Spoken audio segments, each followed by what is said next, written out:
Dès l'âge de 4 ans, Nicolas Herré rêvait de devenir entrepreneur, mais c'est dans la vingtaine qu'il passe à l'action. Aujourd'hui, il est à la tête de MREX, qui est à la fois une plateforme pour investisseurs en immobilier et aussi un centre de formation. Conférencier, gestionnaire, pédagogue, Nicolas y revêt plusieurs chapeaux. Mais c'est celui de rebelle qui semble lui convenir le mieux. Vous vous dites rebelle, mais le côté rebelle et entrepreneur, est-ce que ça va bien ensemble? Il faut être rebelle. Il faut être capable de remettre en question ce qui se passe, puis d'innover, puis de créer quelque chose de nouveau. Vous avez l'air tout jeune, Nicolas, et vous avez commencé très, très jeune. Comment ça a commencé tout ça? Suite à une carrière de joueur de hockey professionnel qui a pris une fin assez rapide et assez précoce, donc je me suis lancé en affaires à l'âge de 22 ans. À l'âge de 22 ans, Ouais. mais vous y rêviez quand même beaucoup plus jeune. À l'âge de 4 ans, j'habitais à Los Angeles, en Californie, avec mes parents qui étaient des artistes là-bas. Et puis, on se promenait dans les rues du centre-ville, entourés de gratte-ciel.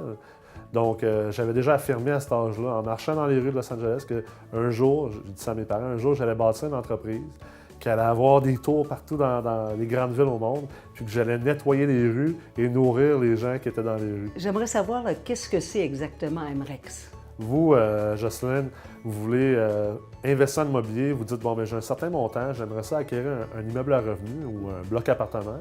Donc, vous allez venir sur notre plateforme et là, vous allez être capable de trouver tous les immeubles qui sont à vendre présentement et avoir également le data et l'information pour prendre une bonne décision d'achat. Et puis, l'idée derrière ça, c'est d'outiller les gens qui investissent en immobilier.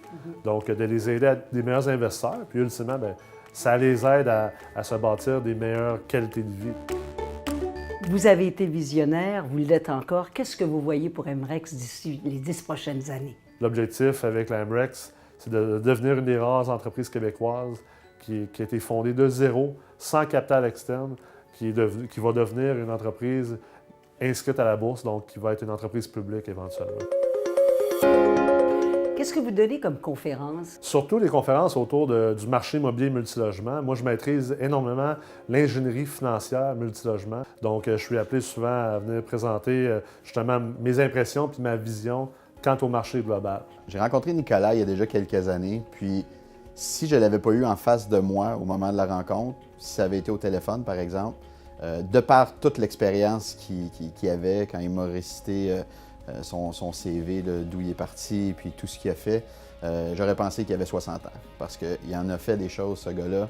C'est très impressionnant.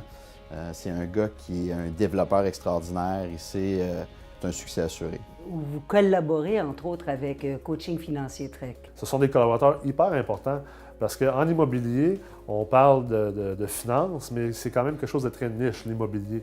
Donc, d'avoir des partenaires comme Coaching Financier Trek qui comprennent justement la mentalité entrepreneuriale et qui ont une équipe multidisciplinaire pour venir vraiment aider dans différentes situations, c'est tellement important pour une personne comme moi puis pour une entreprise comme la nôtre. Est-ce que le joueur de hockey a aidé Nicolas à devenir entrepreneur? Oui, je pense que oui.